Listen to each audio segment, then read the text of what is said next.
تو وہ سلسلہ چل رہا ہے، لیکن ادروائز ابھی فوج اس طرح سے کوئی اپنی کارروائی کرتی ہوئی نظر نہیں آ رہی اسٹل ایز اف ناؤ، اگر میں جب آپ سے بات کر رہی ہوں۔ اب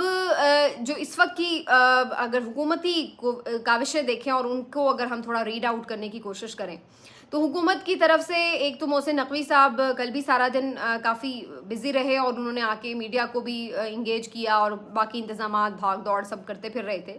لیکن ایسا لگتا ہے کہ محسن نقوی صاحب کوئی وفاقی وزیر داخلہ نہیں، وفاقی وزیر جھوٹ ہیں، کیونکہ اس قدر وہ غلط بیانی کرتے ہیں، افسوس کے ساتھ کہنا پڑتا ہے۔ ایک تو آپ ویسے ہی کوئی عوامی نمائندے تو ہیں نہیں، آپ جہاں پر جیسے انسٹال ہوئے ہیں وہ سب کو پتہ ہے، اور پھر اس کے بعد آپ آ کے عوام کو دھمکیاں لگائیں اور صورتحال کو وائز فلی ٹیگ کرنے کے یعنی ٹیکٹ فلی اس کو ہینڈل کرنے کے بجائے آپ آ کر عجیب و غریب قسم کے بے سروپا اور غیر ذمہ دارانہ بیانات دیں، یہ کسی طور بھی اس سچویشن میں فیوریبل نہیں ہے کسی کے لیے بھی۔ مثال کے طور پر آج بھی وہ آ کے شروع ہو گئے کہ جی ہم نے کوئی 100 کے قریب افغانی پکڑ لیے ہیں گنڈا پور کے قافلے سے، تو بھائی دکھاتے ہیں، آپ کوئی 2-4 ہی دکھا دیتے، پتہ چل جاتا کہ آپ کتنا سچ کہہ رہے ہیں۔ پھر کہہ رہے ہیں کہ جی ان کے قافلے کی طرف سے پولیس کے اوپر شیلنگ ہوئی۔ اب آپ اندازہ لگائیے کہ وہ عام جو لوگ کھڑے ہوئے ہیں ان کے پاس شیلز کہاں سے آگے جو انہوں نے پولیس کے اوپر گرا دیے یا پھینک دیے، اور پھر آپ دکھاتے ہیں وہ پولیس والے کہ جو آپ کو لگتا ہے کہ جی وہ ہوئے۔ 2-3 لوگوں کے پاس یہ ضرور گئے ہیں، ایسی فوٹیج بھی دکھائی ہے کہ جی وہ جا کے ان کو پوچھ رہے ہیں، ان کا حوصلہ بڑھا رہے ہیں پولیس والے، جو کہ ظاہر ہے پولیس والے بھی زخمی ہوں یا اس طرح کی سچویشن ہو، یہ کوئی حوصلہ افزا بات نہیں ہے کہ لوگوں کے لڑنا اور اس کو دیکھنا زخمیوں کو، چاہے وہ پولیس والے ہوں یا عام نہتے مظاہرین ہوں۔ لیکن کہنے کا مقصد یہ کہ اس قدر مبالغہ آرائی اور جھوٹ کہ جی انہوں نے املاک توڑ دی، بھئی املاک تو آپ خود توڑ رہے ہیں، ساری آپ سڑکیں توڑ رہے ہیں، گڑھے کھود رہے ہیں وہاں پر، اتنا آپ شیل استعمال کر کے جو پیسہ ضائع کر رہے ہیں، جس طریقے سے فورس یوز کر کے آپ سب کچھ کر رہے ہیں، تو یہ کیا وہ لوگ کر رہے ہیں یا آپ کر رہے ہیں؟ پھر آپ آ کر یہ جھوٹ باندھ رہے ہیں کہ جی وہ جو ہے وہ حملے کر رہے ہیں اس طرح، حالانکہ ابھی تک ہم نے صرف یہ دیکھا ہے کہ وہ یا تو اپنا ڈیفنس کر رہے ہیں یا برداشت کر رہے ہیں، اور یا کسی جگہ پر کوئی مظاہرین کی طرف سے ایسا ہوا ہو کہ کوئی تھوڑا بہت پتھراؤ ہوا ہے یا کوئی اس طرح کی چیز، وہ بھی کوئی بہت زیادہ ابھی میں نے فوٹیج میں ایسی چیز نہیں دیکھی ہے۔ تو یہ صورتحال جو ہے وہ ہمیں نظر آتا ہے۔ یہ ضرور ہے کہ مظاہرین جب بڑی تعداد میں آتے ہیں پولیس کو وہ پیچھے دھکیل دیتے ہیں، لیکن یا بعض اوقات پتھراؤ کرتے ہیں، لیکن ایسی سچویشن نہیں ہے کہ مظاہرین نے کوئی کلاشن کوف اٹھائی ہوئی ہے یا وہ کوئی فائرنگ کر رہے ہیں یا کوئی اس طرح کی چیز ہے، لیکن یہ بار بار کل سے جھوٹ پھیلا رہے ہیں کہ ان کے پاس اسلحے ہیں، ان کے پاس یہ ہے، ان کے پاس وہ ہے۔ وہ ساری رات شیلنگ برداشت کرتے رہے، اگر ان کے پاس یہ سب ہوتا تو وہ کافی وہاں پر خون خرابہ خدا نخواستہ ہو سکتا تھا، لیکن ایسی صورتحال نہیں بنی ہے۔ الٹا ایک کارکن اس کے سر میں ضرور گولی لگی ہوئی تھی اور ان کو وہاں پہ پھر ٹریٹمنٹ بھی دیا گیا، اب ان کے بارے میں خبر آ رہی ہے کہ وہ خیریت سے ہیں اور خطرے سے باہر ہیں۔ یہ ساری سچویشن مجھے یاد دلا رہی تھی کہ جب انہوں نے عمران خان صاحب کے گھر پہ بھی پچھلے سال ریڈ کیا تھا تو اس وقت بھی انہوں نے آ کے یہی باتیں کی تھی کہ جی ان کے گھر سے دہشت گرد پکڑ لیے ہیں، 25 دہشت گرد پکڑ لیے ہیں جو GHQ پر حملے میں ملوث تھے، اور اس طرح کی باتیں کی تھیں۔ کہاں ہیں وہ دہشت گرد؟ آج تک آپ نے کہیں دیکھا ہے کہ انہیں کسی کورٹ میں پیش کیا گیا ہے کہ جی یہ ہم نے زمان پارک سے دہشت گرد پکڑا تھا؟ تو جھوٹ اور جھوٹ یہی ان کا بیانیہ ہے، جان بوجھ کر پورا ایک بیانیہ نفرت انگیز قسم کا یہ بناتے ہیں۔ عام جو آپ کے خیبر پختونخوا کے شہری ہیں ان کو آپ کبھی افغانی، کبھی دہشت گرد، کبھی کچھ اور کبھی کچھ القاب دیتے ہیں، اور پھر اس کے اوپر آپ اس طریقے سے ٹوٹ پڑتے ہیں۔ آپ کو اگر اس طرح کی کوئی چیز ہے، اگر ہو بھی سکتی ہے، اگر ہم اس بات کو بالکل ایک ان بائس طریقے سے بھی دیکھیں تو بھائی آپ ضرور پکڑیں ان کو اور پکڑ کے سامنے لے کر آئیں تاکہ پتہ لگے کہ بھائی یہ لوگ یہ کر رہے ہیں۔ لیکن جو اس وقت کی سچویشن ہے اس میں تو ہمیں یہ نظر آ رہا ہے کہ عام شہری بھی کوئی باہر نکل رہے ہیں تو وہ تکلیف میں ہیں، کیونکہ آپ لوگوں نے اس قدر شیلنگ کی ہے۔ پورا جو اسلام آباد ہے اس وقت اس میں جو اس کی فضا ہے وہ اتنی آلودہ ہو چکی ہے شیلنگ سے کہ سانس لینا اس میں مشکل ہوا ہے۔ تو زندگی تو شہریوں کی آپ لوگوں نے اجیرن کی ہوئی ہے۔ اگر کوئی پروٹیسٹ کر رہا تھا یا کوئی جلسہ جلوس کر رہا تھا تو وہ کر رہا تھا، آتا تھا، کر کے چلا جاتا، لیکن آپ لوگوں کی وجہ سے ایک اتنی بڑی پوری ہائپ کریٹ ہو گئی۔ اور اب یہ بات صرف ہم نہیں کہہ رہے، یہ خود آپ کے اپنے جو سینیٹر فیصل واوڈا صاحب ہیں انہوں نے بھی آ کے خوب دھلائی کی ہے کہ اتنی ناکامی حکومت ہے، ہر چیز ان سے ہینڈل ہی نہیں ہوتی۔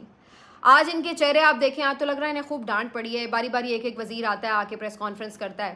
اور ان کا جو پریس کانفرنس کا کانٹینٹ آپ دیکھیں تو مجھے تو ایسے شکست خوردہ لگ رہے ہیں یہ لوگ۔ اس کی وجہ یہ ہے کہ عام طور پر ایسی باتیں آپ کہتے ہیں جب آپ کو لگ رہا ہوتا ہے کہ اب آپ کی حکومت جا رہی ہو نا، تب آپ یہ باتیں کہہ رہے ہوتے ہیں، ہم تو یہ دیکھیں یہ بھی اچھا کام کر رہے تھے، دیکھیں ہم وہ بھی اچھا کام کر رہے تھے، دیکھیں اب مہنگائی یہاں آ گئی، اب دیکھیں یہ ہونے لگا تھا، سب کچھ بہت اچھا ہونے لگا تھا، دودھ اور شہد کی نہریں بس بہنے ہی لگی تھیں کہ PTI نے پروٹیسٹ کال کر دیا۔ تو یہ اس طرح کی جو پریس کانفرنس ہوتی ہیں یہ تو عام طور پر حکومت جانے کے بعد کی جاتی ہیں کہ جناب دیکھیں ہم تو بڑا اچھا پرفارم کر رہے تھے اور یہ ہو گیا. اب آپ کی بڑکیں اور وہ کہاں ہیں ساری چیزیں جس میں آپ بڑا شور مچاتے تھے کہ ان کے ساتھ تو لوگ نہیں ہیں تو نہیں. ابھی بھی کچھ لوگ آ کے لگے ہوئے ہیں کہ ان کے ساتھ لوگ نہیں ہیں. تو لوگ نہیں ہیں تو پورے پنجاب میں آپ نے فوج کیوں بلا لی ہے؟ لوگ نہیں ہیں تو آپ نے پورا اسلام آباد فوج کے حوالے کیوں کر دیا ہے؟ کس بات کی آپ کو فکر اتنی پڑی ہوئی ہے؟ کیوں آپ اتنی ٹینشن میں ہیں کہ سارے صوبوں سے پولیس آپ بلا رہے ہیں، پورا شہر آپ نے بند کیا ہوا ہے؟ اگر لوگ نہیں ہیں تو ٹینشن کس بات کی ہے؟ تو یہ بالکل بوکھلائے ہوئے اس وقت نظر آ رہے ہیں. خواجہ آصف صاحب کی آپ سٹیٹمنٹ دیکھیں، کل یہ کہہ رہے تھے کہ جی یہ اسرائیل کے کہنے پر سب کچھ کر رہے ہیں، اسرائیل ہم پہ ڈائریکٹ حملہ نہیں کر سکتا کیونکہ ہم ایٹمی طاقت ہیں، تو انہوں نے عمران خان کے تھرو جو ہے وہ ہم پہ حملہ کیا ہوا ہے. پہلے یہ کہہ رہے تھے کہ یہ افغانستان کے تھرو حملہ آور ہیں ہم پر، افغانی آئے ہوئے ہیں جو ان کی ہیلپ آؤٹ کر رہے ہیں وغیرہ. آج وہ تیسرا منجن لے کے آ گئے ہیں کہ جی انڈینز ہیں جو ان کے ساتھ ہیں اور ان کے جو روابط ہیں وہ جے شنکر اور مودی کے ساتھ ہیں اور یہ وہ. اور اس کی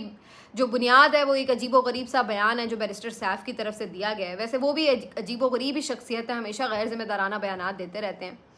انہوں نے کل ایک ٹی وی پروگرام میں بات کرتے ہوئے اس طرح سے کہا کہ جب ان سے پوچھا گیا کہ بھائی یہ احتجاج ہو رہا ہے، مہمان آ رہے ہیں، انہوں نے کہا مہمانوں کو تو ہم بالکل تنگ نہیں کریں گے، نہ ہمارا مہمانوں کے ساتھ کوئی پرابلم ہے، بلکہ مہمانوں میں سے بھی جو انہوں نے کہا جی انڈین بھی وہ آ رہے ہیں، انہوں نے کہا جو ہم مہمانوں کو بالکل پریشان نہیں کریں گے، نہ ہماری ان کے ساتھ کوئی لڑائی ہے، بلکہ وہ بھی ہمارے احتجاج میں آ کے بیٹھنا چاہیں تو بیٹھ سکتے ہیں، ہم کوئی ایسی بات نہیں، پاکستان مضبوط ہوگا تو یہ ان کے لیے بھی اچھا. اور اس ٹائپ کی انہوں نے پھر بات کی. حالانکہ یہ کہنے کی کوئی آپ کو ضرورت نہیں تھی کہ وہ بھی آ کے بیٹھ جائیں، اس طرح کی بالکل ایک لا یعنی اور غیر ضروری گفتگو تھی. بہرحال سلمان اکرم راجہ صاحب نے اور جو باقی پی ٹی آئی کے آفیشلز ہیں انہوں نے اس بیان کو ڈسون بھی کیا اور کہا کہ یہ تو ایسے ہی بے سروپا سا بیان ہے اگر ان کی طرف سے دیا گیا. لیکن کہنے کا مقصد یہ کہ اگر کوئی ایسی غیر ضروری بات کر بھی رہا ہے اور وہ کس کانٹیکس میں کر رہا ہے وہ تو بہرحال سب کو سمجھ آ ہی رہی ہے کہ وہ کس کانٹیکس میں کر رہا ہے. پھر بھی وہ عجیب و غریب بیان، لیکن وہ یہ تو نہیں وہ کہہ رہے کہ انہوں نے ان کو کوئی فنڈ کر دیا ہے کہ جی آپ یہ کریں. اور اس چیز کو اب یہ ایشو بنا کر سارے جو ان کے ٹاؤٹ صحافی ہیں وہ بھی شروع ہو گئے کہ جی یہ تو انڈیا سے مدد مانگ رہے ہیں اور انڈین کو کہہ رہے ہیں کہ آج ہمارے دھرنے میں شامل ہو جاؤ، اور اس ٹائپ کی باتیں پھیلانے لگ گئے. اور تو اور خواجہ آصف صاحب بھی آج یہ منجن لے کے آ گئے کہ جی ان کو تو وہاں سے مطلب آپ کوئی ایک چیز فکس تو کر لیں کہ افغانستان سے ہے، اسرائیل سے ہے، انڈیا سے ہے، بھائی کدھر کون ان کو جو ہے وہ سپورٹ کر رہا ہے. کوئی ایک تو بیانیہ بنا لیں، ہر روز نیا بیانیہ. حقیقت یہی ہے کہ عوام ان کو سپورٹ کر رہے ہیں اور اسی بات کی آپ کو تکلیف ہے کہ آپ کے پاس عوام کی یہ سپورٹ نہیں ہے. اگر آپ کے پاس عوام کی سپورٹ ہوتی تو آپ کو یہ سب بند کرنے کی ضرورت نہ ہوتی. آپ کو پتہ ہوتا کہ عوام نے آپ کو ووٹ دیے تو عوام آپ کے ساتھ کھڑے ہیں، لیکن انہیں پتہ ہے کہ عوام نے انہیں ووٹ نہیں دیے اور یہ جعلی حکومت ہے، جعلی نوٹیفیکیشنز کے اوپر آ کے بیٹھے ہوئے ہیں، اس لیے ان کی ہر وقت خوف سے ٹانگیں کانپتی رہتی ہیں. اگر ایسا نہیں ہے تو ایک جلسہ ہی کر کے دکھا دیں کوئی، آپ بھی بڑا سارا، آپ کے پاس تو حکومتی اقتدار بھی ہے، اختیار بھی ہے، آپ کو تو کوئی رکاوٹ بھی نہیں ہوگی. لیکن یہ لوگ ایسا نہیں کر سکتے کیونکہ ان کو پتہ ہے اس وقت کہ ان کی حالت کتنی بری ہوئی ہے. تو اس کے علاوہ انہوں نے اب جا کے ایک اور جو اپنی فیوریٹ عدالت ہے اس کا دروازہ کھٹکھٹایا ہے، اور عامر فاروق صاحب بھی آپ کو پتہ تیار ہی بیٹھے ہوتے ہیں حکومت کے لیے تو کوئی بھی فیسیلیٹیشن کرنے کے لیے. تو جناب انہوں نے فوری عدالت کے تھرو کوشش کی ہے کہ ان کا احتجاج رکوایا جائے. اس سلسلے میں ایک درخواست دائر کی گئی اور ارجنٹ بنیادوں کے اوپر اسے سننے کی درخواست کی گئی، اور وہ تو پھر آپ کو پتہ ہے درخواست منظور بھی ہو جاتی ہے. تو فوری طور پر عامر فاروق صاحب بھی کرسی لگا کے بیٹھ گئے اور سماعت کرنے لگے. ابھی آخری اطلاع تک انہوں نے اس سلسلے میں وہ سیکرٹری کو بھی بلایا ہے، چیف سیکرٹری کو بھی، کہ آپ آ جائیں یا وزارت داخلہ میں سے کوئی آ جائے، وزیر داخلہ فری ہیں تو وہ آ جائیں، تو اس ٹائپ کی باتیں وغیرہ. لیکن اگر یہ آرڈر آ بھی جاتا ہے تو بھائی وہی بات آ جاتی ہے کہ کتنی دفعہ ہم نے دیکھا کہ یہی آرڈرز جو ہیں جب عدالت کی طرف سے پی ٹی آئی کے حق میں اگر آ ہی گئے تو کیا ان آرڈرز پہ کبھی عمل ہوا؟ اب جب اتنا عوام کا جمع غفیر ہے تو وہاں پر آپ کیا ان سے ایکسپیکٹ کر رہے ہیں؟ تو اب اصل چیز یہی ہے کہ جو پورا زور ہے اس وقت نظر ہے وہ علی امین کے قافلے پر ہے، کیونکہ سب سے زیادہ جو اس وقت اگر تعداد میں بات کی جائے تو کوئی چیز اگر پریشان کن ہے تو وہ علی امین کا قافلہ ہے. ادروائز باقی جگہوں پہ کارکنوں کی مزاحمت تو بہت زیادہ ہے لیکن تعداد بہت زیادہ نہیں ہے. لیکن جو تعداد والا ایلیمنٹ ہے وہ علی امین کے ساتھ موجود ہے اس وقت. تو یہ ایک جو ہے ساری چیز ہے جس کے اوپر اس وقت نظر ہے. دوسری طرف عمران خان کا جیل سے بھی ایک پیغام آیا اور انہوں نے اسٹل عوام کو ڈی چوک پہنچنے کے لیے کہا ہے، اور ان کا کہنا ہے کہ ان اینی کیس عوام جو ہے وہ ڈی چوک پہنچے اور یہ آپ کی آزادی کی جنگ ہے. اس کے علاوہ ایک جو حکومت اور ٹیکٹک کر رہی ہے، یا جو بھی آپ اس سٹوری کو کہہ لیں، یا حکومت کے ساتھ واقعی اس طرح کی سچویشن ہوئی ہے. انصار عباسی صاحب کی آج ایک سٹوری ہے کہ جو آئینی ترامیم کے لیے حکومت ہے اس کے نمبر پھر اب ختم ہو چکے ہیں یا کم ہو چکے ہیں، اور 5 سینیٹرز اور 7 ارکان اسمبلی کم پڑ چکے ہیں، اور پہلے جن لوگوں نے حمایت کا یقین بھی دلایا تھا وہ بھی اب کہہ رہے ہیں کہ ہم ووٹ نہیں دیں گے، وہ بھی بھاگ گئے ہیں۔ تو یہ ایک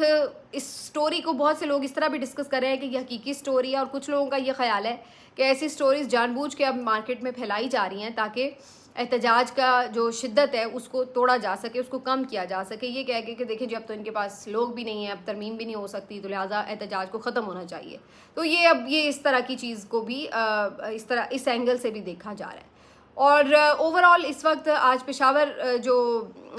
لائرز بارز ایسوسیشنز ہیں ان کا بھی ایک اجلاس جاری ہے، مختلف اور جو بارز ہیں ان کی طرف سے بھی کنڈمنیشن کی گئی ہے، جو آئینی ترامیم ہے ان کے حوالے سے جو 63A آرٹیکل کا فیصلہ آیا اس کو بھی بہت سی بارز نے کنڈیم کیا ہے۔ تو اوور آل اب بارز میں تو ایک ہلچل ہے، لیکن ابھی بھی پاکستان بار کونسل جو کہ مین ان کی بار کونسل ہے اس کی طرف سے ابھی تک کوئی خاص اس کے اوپر رد عمل نظر نہیں آ رہا، لیکن بہرحال وکلا تنظیموں میں کچھ